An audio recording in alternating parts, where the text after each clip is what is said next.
గౌరీదేవి అను నేను శ్రీమతి గారెల గౌరీదేవి అనే నేను Sadashivpet municipal council Sadashivpet municipal council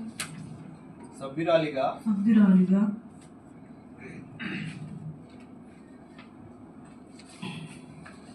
ఎన్నికై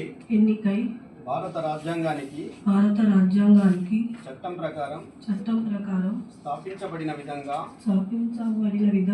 నిజమైన విశ్వాసం మరియు విధేయతను పాటిస్తానని భారతదేశ సార్వభౌమత్వం మరియు సమగ్రతను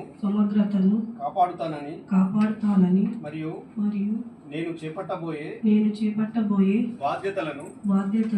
నిజాయితీగా నిర్వర్తిస్తానని దేవుని సాక్షిగా ప్రమాణం చేస్తున్నాను.